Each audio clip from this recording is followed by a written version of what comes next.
Lately I've been thinking about this life and how it brought me here. Staring at this man in the mirror, I see him often here. Wipe my tears, only if you knew what I was going through. Only if you walked it in my shoes. Certain things don't like to talk about, but I'll always remember. The chaos in my mind turned my heart out in November. I'm surrounded by too many doors, not sure which way I entered, but I'm rocking with Welcome to the Message is Hope podcast, where the hope stands for hearing other people's experience. My name is Adam.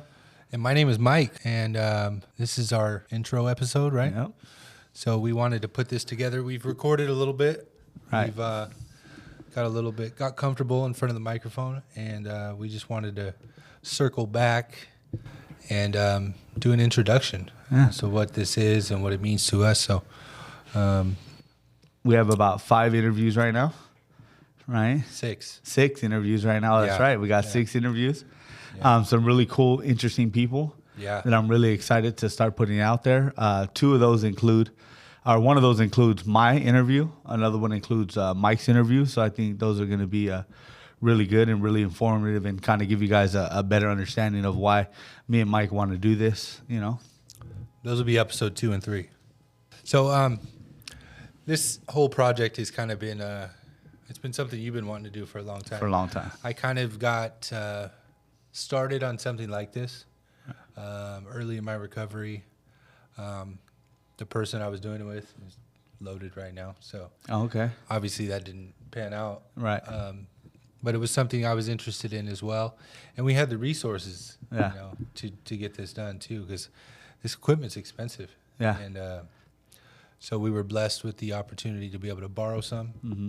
We've worked our way up to piece by piece, getting our own system, and that's where we're at now. Eventually, we want to go on to record it on video. Yeah. That's a little bit down the road, but so where did you start wanting to do this? Was it something inspired you to do so, or? Well, I think, just a little disclaimer. Me and Mike are both part of a 12-step fellowship. Yes. Right. And I think hearing other people's story has just always drawn my attention. Right. And it wasn't, we're addicts, all that stuff is cool. We also want to get other people who aren't addicts, who have just been through struggles, trials, tribulations, able to kind of overcome those struggles and those issues and just a good redemption story. I mean, who doesn't like a good redemption story? I mean, from Rocky to, the Karate Kid, like I'm saying, there's always Ninja Turtles, right? There's always these redemption stories. And I think that hearing other people's redemption story, like the real story is powerful to me. You know what I mean? And I love talking. I love listening to people. I love learning about different ways of life and different cultures of, for me personally, I grew up in the ghetto, right? So it's that's all I've ever known. One cool thing is that my dad, he was in and out of my life my whole life, but he had a whole different culture. His culture was like the Native American culture, and he's not Native American, but, going to his house and they would have teepees, and they would have sweat lodges, and they would have, prayer circles and all this stuff, that these rituals and practices that they did, right? And so I guess as a little kid, it always sparked my interest, because when you're in the ghetto and you're that's all you don't think there's any life outside that. My dad was able to show me that there is life outside of the ghetto. You know what I'm saying? So I think even just that is cool for me. Yeah. All this was at his house? Or you just were exposed to this type of? I was exposed to this. I know he rented a room up in Moreno Valley, California. And there's this lady he was renting a room from had this big land with horses and a pool, and there was a tree house, and they would have sweat lodges and all that kind of stuff there. Oh, wow. He would take me to powwows, which was cool. They had some good food. That's all I really remember. I was little, bro, so I wasn't even interested in women back then. But but there was just a lot of stuff that he would teach me, about stones, about just different prayers. He would sage his house all the time. He always had incense burning. He would play the music where the wolves are howling and the crickets are cricketing. You said that, right? Yeah. And so and I'm really grateful that he exposed me to stuff like that, because I think even as a young kid, I was always interested in other people's cultures and the way they do things. And I think, a lot of times we think of culture, even in that sense, we think of culture as like race or ethnicity, but really it's just like the way of life. Traditions, yeah. Right? Like me and you, we might come from the same city, the same, general area, right? But our cultures are different. Yeah. Right. The way you interact with your mom, I see it, is different than the way me and my family interact. Right. And so just like learning that and hearing people's story of where they come from, I think it's a huge thing for me. Yeah. I'll tell you a quick story about sweat lodges. Absolutely. So my uncle, Steve, is serving life in the Idaho State prison. And I don't know if it was after he was in there. Oftentimes when people go to prison, they take on new religious practices. Yeah. I don't know if that was the case, but I do know that he rallied to be allowed for him and his other Native American fellows to be able to have a sweat lodge on the prison yard. And they got it. Yeah. And it was quickly taken away because they got caught roasting hot dogs in the sweat lodge. And then it's all in the papers. I could show you. He like fought for it, and like he's fighting that they're like, they abused their right to practice their religion by roasting hot dogs in the sweat lodge. Yeah. And then he's been kicking and screaming ever since about it. Yeah. Saying they're taking away his right to practice, but he kind of abused it. So of course he did. So one thing that I listen to all kinds of podcasts. Well, some of my favorites are recovery themed podcasts, and through COVID, there's been a lot of people. It's opened up meetings to be on the Zoom platforms and online meetings, and attending those, I see a lot of people that kind of hide there. Yeah, they like their Zoom meeting, and they don't go out to normal meetings. I can't do that. Me either. I like to jump in and attend one every once in a while, but there's people that really don't get out of the house. Right. And so for something, when they're not in a meeting, for them to listen to and get a little bit of hope from somebody's story, like our aim is to find people from all different walks of life. Yes. And we found quite a few people from different walks of life, different upbringings, different battles with addiction, and different stories of how they made it out and where they are now. Right. And it gives me a lot of hope, oftentimes coming out of a run or into recovery, we don't think very highly of ourselves. Right. We don't think we can ever be anything other than an addict. Mm-hmm. We don't think we can go back to school. We don't think we can have a government job. And there's people out there that have overcame these things. And so I just wanted to put together some kind of space for these people that inspire us to tell other people about it. Right. Anonymously if they want to, or not if they don't, Yeah. And for me, 'cause I'm a big hip hop head. I love rap music, bro, right? I used to, my music since I've been clean has changed, right? Some of it's still the same. But sometimes, bro, I just get tired of listening to somebody rap, bro. And I'm not. I wish I was that guy, bro, that listen. When people say, "Oh, I listen to all kinds of music," that's not me. Yeah. I don't, bro. There's a few country songs I like. I'm gonna turn you on to some country. We'll see. Because look, there's a few country songs that I like. There's a few rock songs. I don't know. Linkin Park. I really love that album. Right? I forgot what it was called, but that album, Stupid Fire, growing up, right? And I still listen to it now. But I'm not really into a lot of music. But I say that to say this is that sometimes I don't want to listen to music. Yeah. You know what I'm saying? So sometimes a lot of times, my daughter even called me old. My daughter's 20, right? And she's like, "Dad, you're becoming an old man," because her whole life, well, not her whole life, since I've been clean and I've had a car, right? I've been bumping music, bro. I've always had, even if it's just a little 12 in the back, I always had something because I need music, right? Yeah. And she's like, "Dad, you're getting old because you listen to podcasts all the time." And I don't just listen to podcasts, but I turn it up so I can hear it, bro, right? And my favorite one is the recovery podcast, but I also love the comedians. Yeah. Two Bears in One Cave. I love that, right? I love Joe Rogan. I just love even in that, what we were talking about earlier, right? Just hearing other people's stories, bro. Like they get comedians on there.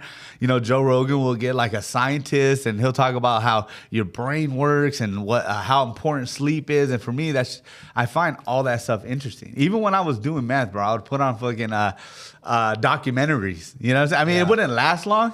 At first, I'll be super into it. You know what I'm saying?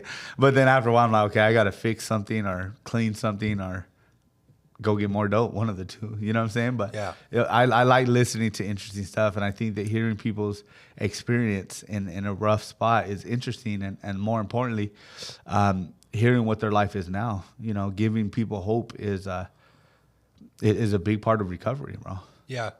So I've done a little research, and there is a few podcasts that talk about recovery stories and stuff like that, but we're such a huge part of the community everywhere that has always been underserved when it comes to treatment, when it comes to, you know, services, outreach services, whatever it is, it's always been underserved. So I wanted to, you know, put something out there that people can listen to on a, you know, when they're having a rough day, trying to just get through another day, you know? So, we've got 6 episodes now. We've got some stories from a doctor. Yeah. We've got some stories from people that grew up in the same place as we did. We got one story from somebody that grew up completely different than we did. Yeah, for sure. But we all struggled with the same thing at the end of the day. We all ended up at the same helpless, hopeless position and didn't know what to do. And somehow, you know, made it out, you know, so. I think that's an important part of recovery, right? It is. Because I know for me, my whole life, I thought like nobody understood me. Like I vividly remember thinking that ever since I was a kid, bro, ever since I had suicidal thoughts in elementary, right? I always just felt different. I always felt like nobody understood like how fucked up I really am, you know? And the worst part about that is because I felt like nobody understood me, I couldn't talk to nobody about it. I never told my mom, I never told my dad, I never told my friend, I never told anybody until I got into recovery of how suicidal thoughts ran my life for a very long time, right? And drug use was a byproduct of how I felt. You know what I'm saying? It was the symptom of my disease that lied in the center of my thinking, and so knowing, right, like feeling so alone, feeling so hopeless, and then finding people who understood how I felt. Yeah. You know what I'm saying? Was fucking, it's crazy to me, bro. When that first happened to me, I thought they were lying, just trying to make me feel better. Yeah. I was like, nah, dude. You know, that was never my experience. My experience, I don't think it was because I'm gullible, because I'm not a gullible person. You know what I'm saying? I just think maybe I was just ready. Even before I was really clean, I knew that there was something special about people in recovery. I knew that they had a solution that I had been looking for my whole life. I just wasn't willing to get into the solution until I was ready. You know, once I was ready, and things changed, and here I am now. You know, my clean date, and I would like to know yours too. My clean date is May 6th of 2013, you know, and so for the last 10 years, man, I've been hearing other people's story, and till this day, man, it doesn't matter how many stories I hear, I still hear stories that just give me hope, bro. And it's like, man, you know, so I believe people. I believe people the moment that I got here, because it wasn't so much what they were saying, because I didn't, you know, it was like Charlie Brown, wah, wah, wah, wah, wah. That's all I heard in meetings when I went to meetings, right? Yeah. But there was something about seeing people that look like my people. And what I mean by that is I seen people that look like my mom, right, who was an addict. I seen people who looked like my neighbor who were addicts. I seen people who looked like my homies who were gang members who were addicts, right? I seen people like that, but there was just something different about them, bro, right? Like, they had genuine smiles on their face. The smiles that we have, they're genuine, bro. Yeah. I faked laughs. I faked being happy. I faked being okay for long. I remember being up, tweaked, bro. Playing 10,000, playing 10,000 all night, right? Like hoping it was fun, bro. Bro, and like putting on a show because I see everybody else happy in the room. Yeah. But all I could think about is like tying somebody up. All I could think about is who's outside. All I could think about is who she fucking. I was fucking consumed, Yeah. right? And so going into a meeting and seeing people that looked familiar that I didn't know, but there was a different energy. I knew that there was something special about that place, right? Yeah, I ran into actually somebody I did know that I always had considered to be way more fucked off than me. Like, I always thought he used worse than me. He treated his family worse than me. Right. And then I saw him doing better. Yeah, And I was fresh into recovery, and that definitely gave me hope. yeah, Because I literally saw somebody I knew. So, yeah, and this is kind of like I listen to a lot of speaker tapes, and those definitely give me hope. So Yeah. I wanted to do something a little more interactive. Yeah. Because a lot of people can't sit up there and they have a great story, but they wouldn't be able to sit up in front of a bunch of people No. and talk for an hour. That's hard. that's hard. Yeah. Yeah, I know So- from firsthand. So when it's guided and we have kind of a plan on like what Yeah. we want the train to, all the stops to hit and stuff like that, it's very interesting. And even just getting people on here in a room like this where it's more comfortable. It's not like 30 other people, you know. Yeah. You know, a speaker meeting, maybe there's a few hundred, right? Yeah. But like at a regular meeting, even if they share for 5 minutes, they're not going to get into details Right. of what it was like, right? Especially people who are actually working a program of recovery. It's not really about what it was like, right? It's a little bit about what it was like for identification, but then Right, it really gets into the solution, right? What step are you on? Do you have a sponsor? Like, what are you doing for your daily recovery, you know? And so to be able to get somebody on here, you know, 45 minutes to an hour and really like dig deep into some, maybe even some uncomfortable places Yeah. is a good thing, bro. You know, so they're not, so that we don't feel so alone, bro. I think that's the biggest thing.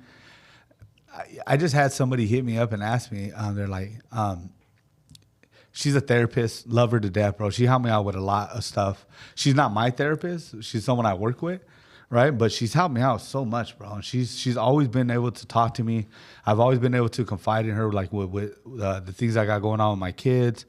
And she's always been super honest and open with me. And, you know, I told her I was, you know, getting into this relationship. And, you know, she said, oh, well, your life is busy. And she asked me, she said, do you ever see yourself not going to meetings? It's like, no, Yeah. I just don't, bro. And it's not because if I don't go to a meeting, I'm going to get loaded, right? It's not even about that anymore, bro. I don't get squirrely after not hitting a meeting a few days, right? I'm a very busy man, bro. 2 meetings a week, maybe 3 sometimes, right? But I'm not one of those guys that I did in early recovery. There wasn't a day you couldn't catch me in a meeting, you know? Yeah. Even with my kids in a stroller and a diaper bag, bro. We're rolling, you know?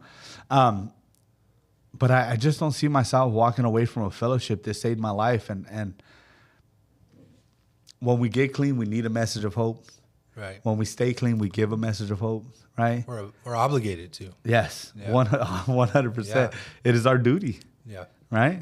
It's our duty. And I think that's the 12th step Yeah, yes. to carry the message. So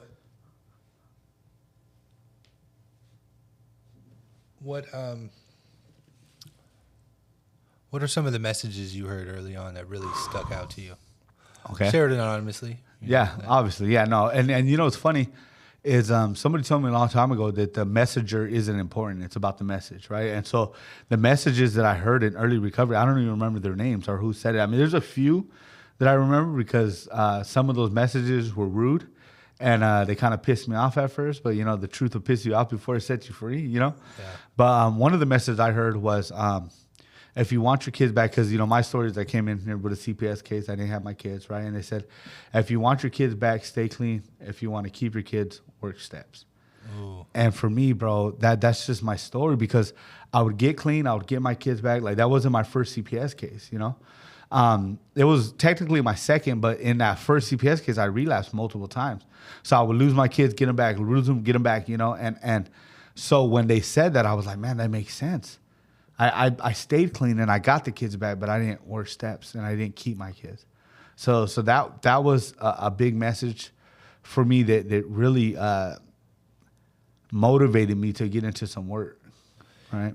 Yeah, so I was threatened with having my kids taken. But the way it was set up, we were all living in the same house with their grandparents, and we were forced to leave. And the kids never went anywhere. They always stayed where Right. they were. But I did that exact thing. You know, I got clean. I closed the case. I moved back in. I didn't have that accountability anymore, and I went back and got loaded. So, and that happened to me a few times going into treatment. But I never did apply myself. No. I kind of half-assed took the suggestions. I got a sponsor, didn't call them. Worked a couple, 1-2 steps, and then Yeah. that was it. I've And I done that continued too. to get loaded. And I was miserable, you know. I got the car back, and there was just this void. I got a car. I got a place to live again. I had a little money in my pocket, and but I was still miserable. And I definitely still had the desire to use, you know. All right. So, So what were some of your, well, like, one of your first messages you heard that really stood out to you? it was visual. For that one guy I ran into, bro, I was like, this dude was fucked off. Yeah. And then I saw him, and he had a nice car, and he was Is he still being around? of service in a meeting. He doesn't live around here anymore. Okay. He moved out of state. I don't know what he's doing, but just seeing that, somebody that I knew, somebody that I always had this opinion of being way worse than me. And I come in, I'm skinny and beat up and just broken. And this guy's doing the damn thing. And he had like 2 years clean at the time, was being of service to the meeting.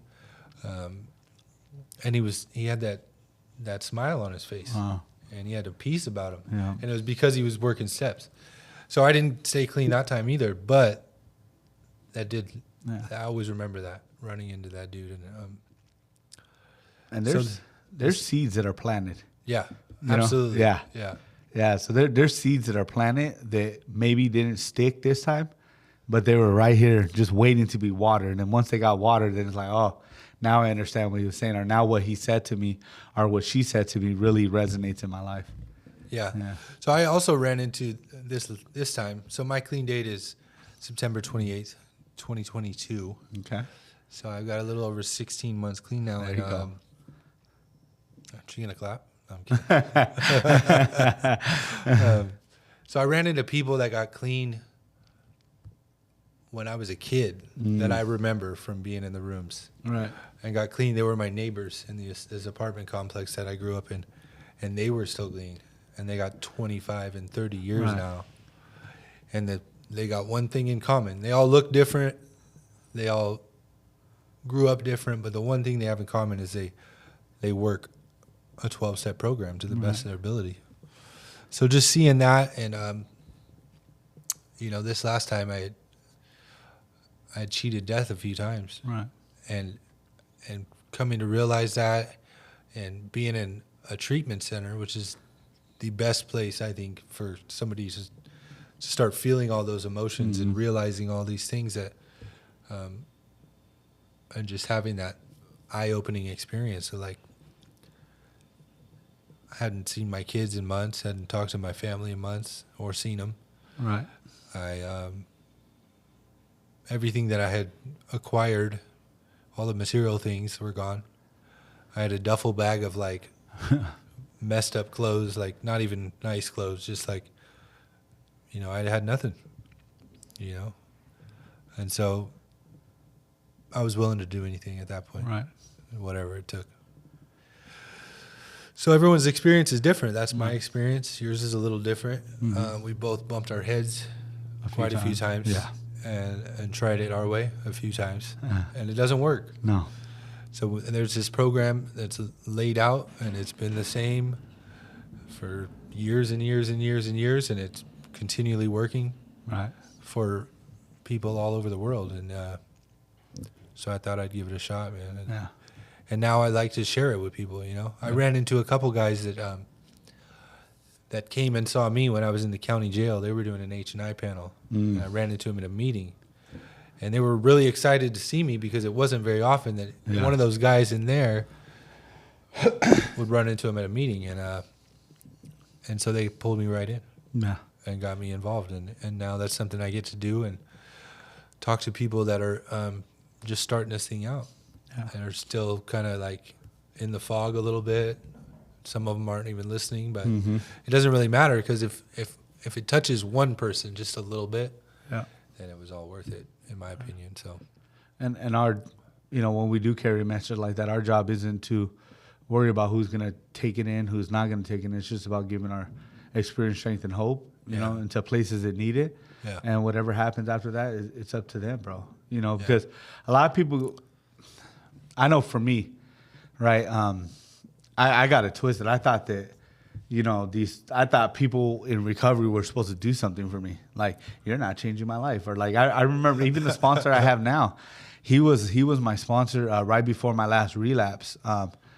And I remember when I got clean this time, I was like, I'm not going to ask him to sponsor me. Like, he didn't keep me clean the last time, right? And it's like, bro, it's nobody else's job, bro. Like if you go to court, if you whatever, like the way they label 12-step meetings are self-help groups. yeah. And Self-help. Yeah. Right? It's up to us, right?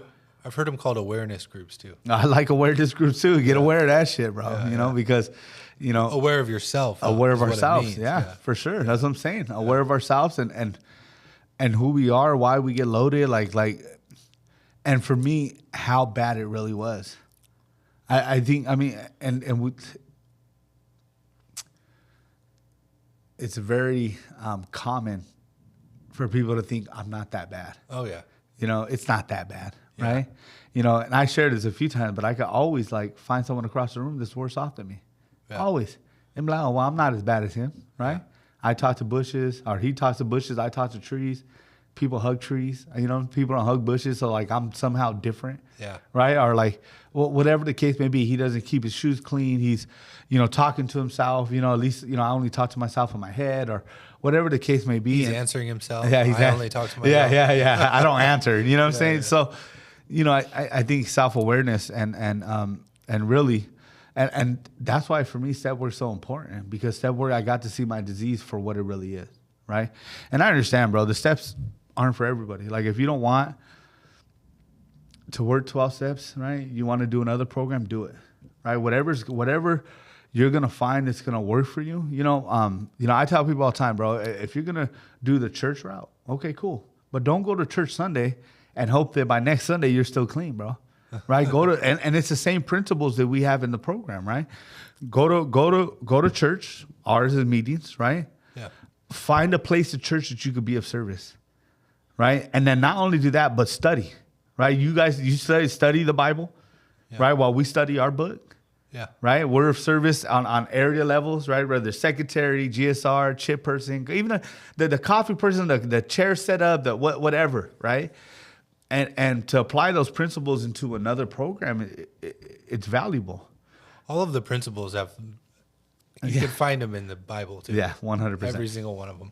100%. I've even been to meetings where they correlate each step to a verse. Oh, okay. Very interesting meeting. Yeah, CR? No. Oh, okay. But like that. Okay. Yeah. Yeah. It was at a church. It was interesting. Yeah. But it was cool. I mean, that's how they do it. And Yeah. that's what works for them.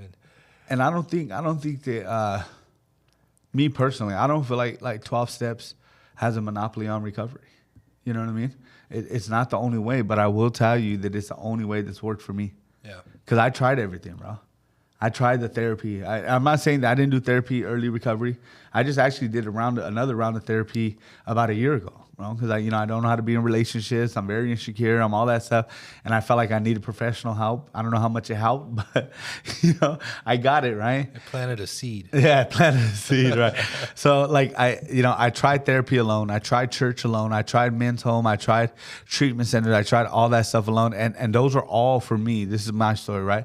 Those are all good starting points, but longevity, they just weren't there for me, right? And the 12 steps is something that not only do I get to carry in my life, but I get to help others carry in their life. And I think that is a big part of my recovery, is being able to give back to maybe not the newest newcomer, right? That too, but even giving back to a guy who has a little bit less time than me, or even giving hope to a guy who has more time than me. What can we do about your problem, right? Because everybody has problems. It doesn't matter who you are, where you come from, rich, poor, black, white, fucking whatever, right? We all have problems, but not everybody has solutions. And I think it's always important to challenge yourself to say, what is the solution to this? And that's why for me personally, I want to stay in the solution, right? And I think you, out of everybody that I probably hang out with now, know that I am fucked up in the head, bro. You know, I am pretty fucked up in the head. You're but not alone, bro. Yeah, I know I'm not.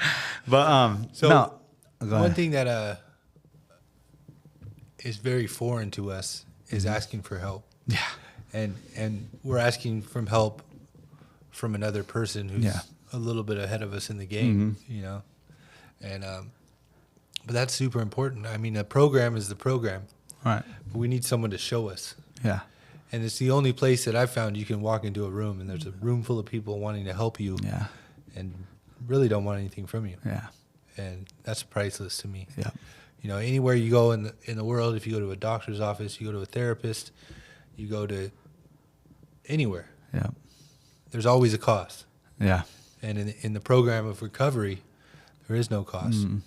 You're just asked to be willing to do a little work, willing to take some suggestions, and that's it. This dude, he's passed away, got arrested. So his name's George, right? You heard me talk about him, but this dude, I mean, I just, man, I owe everything to him, bro. Like he took me to every meeting he went to, never asked me for a penny. You know, before I was working, he would take me out to dinner, right? The dude was twice my age and had different sexual preferences than I did. And he loved me, bro. And I remember telling him, like, bro, I owe you. Like, I owe you my life, you know? And he would always tell me, Adam, you don't owe me nothing. Like, you owe the program. You know, all I ask of you is for you to do it for the next guy that walks in and needs help, bro. And that's what this program is, bro. This program isn't, and I'm not saying that you know, everywhere you go, there's going to be ego, there's going to be pride, there's going to be all this, you know, hierarchy where people think they're better than or whatever the case may be. But that's not what the principles of recovery are, bro. The principles of recovery is we are the same, bro. You know what I'm saying? I'm just an addict, bro. That's it. Yeah. You know, my 10 years isn't a juice card. It isn't like, oh, I get to, you know, get sat down early at a meeting because I got more time. It's none of that, bro. It's just, I'm just another addict, bro, trying to stay clean one day at a time. And I think, you know, kind of going back to what you were saying is asking for help. For me, I have to remain in that place of humbleness, because I have to understand that at any minute, and you've seen it, right? At any minute, my ass could fall off. At any minute, you know, I lose a family member, which just happened to me. You know, at any minute, I could be in a place where I just need to be loved and I need to be cared for. And if I put myself on a pedestal and think that I'm better than somebody because this is a program I work in, they don't work this, or I'm doing this and they're not doing that, you know, whatever the case may be, I'll find myself in some real dangerous places, bro, you know.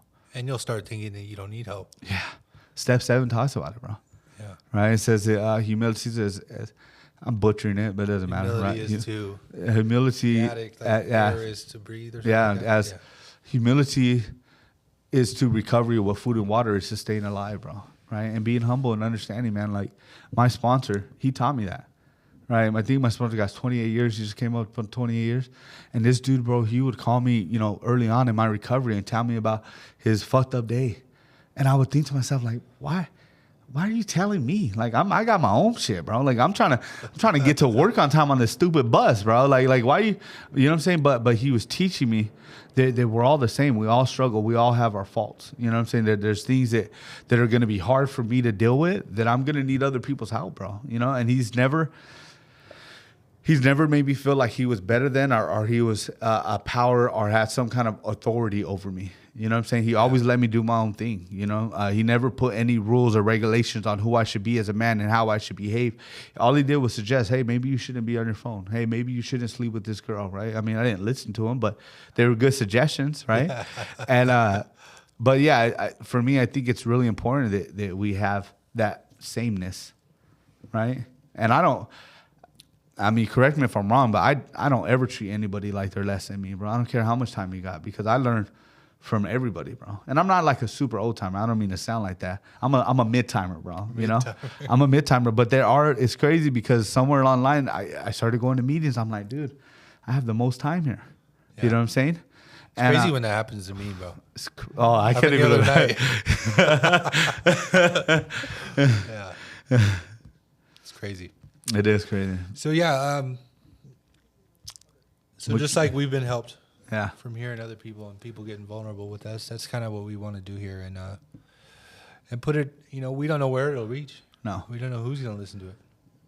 Maybe nobody listens to it. Yeah. And who But cares? at least we get to talk about it. I know at least 5 people that will listen to it. So I think that's all that matters, bro. You probably got 5 I've got people. 5. That's Yeah. what I'm saying. So that's 10. We'll just tell them to Right? each listen to it 10 times and Yeah.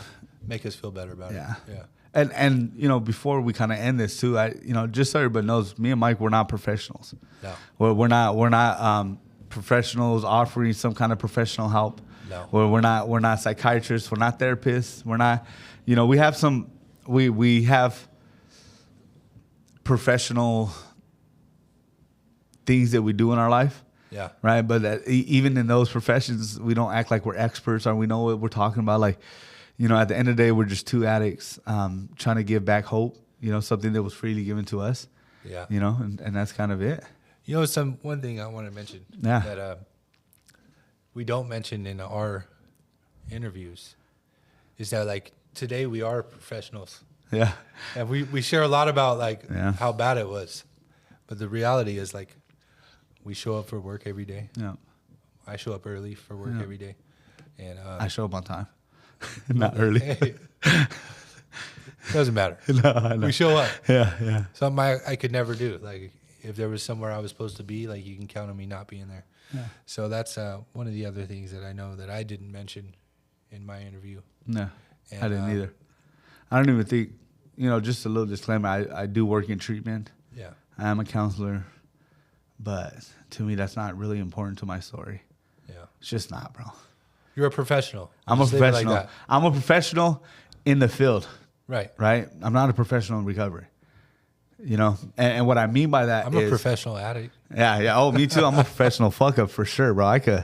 I'm really good at that stuff. But my point is, even when I speak, here or there or wherever I go, wherever God calls me, right? That's not something that you hear me talk about Yeah. because it's not important. It's a career path that maybe I chose. Maybe I felt like it was God's plan for me. Shows you. Yeah, it chose me for sure. I definitely feel that. But it's not, again, there's no juice card because of it. You know what I'm saying? When I go to a meeting, I'm not running a group. I'm in a meeting, bro. I'm just like everybody else in that meeting. Yeah. And even when I run my groups, and I think that's why I get good feedback because, it might be unprofessional to, any professional out there listening to this. But, when I identify, hey, my name, and before I start my group, I said, my name's Adam and I'm an addict. And that's just what I do, bro. Because at the end of the day, bro, I'm just an addict who got here a little bit sooner, and I'm just here to help any way that I can. And I do my groups in that sense, bro. Like, we're just a bunch of addicts, bro, I'm more receptive to somebody I can relate to. So For sure. in any sense, And there's a lot of counselors that help me. A lot, bro.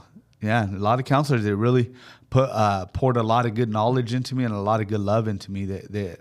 What's cool is now I see them in meetings and we're like friends. You know what I'm saying? They went from like a sense of authority figure or how I felt. But there was one lady, right?